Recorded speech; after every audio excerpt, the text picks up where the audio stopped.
Anda bersama saya Harjit Singh Halen untuk perkembangan berita luar negara.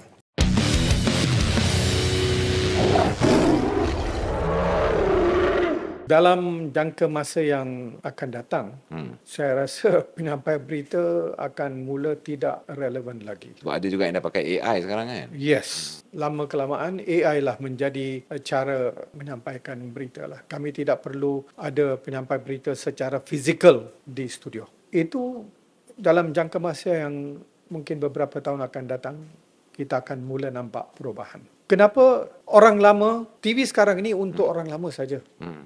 Gen Z dan orang muda-muda memang tidak menonton televisyen lagi. Datuk sendiri masih menonton tak televisyen? Tengok filem ke? Tengok filem, yes. Tapi Tengok tidak filem. menjadikan TV sebagai sumber utama. Tidak menjadi utama bagi saya lagi. Sebab segala-galanya dalam tangan.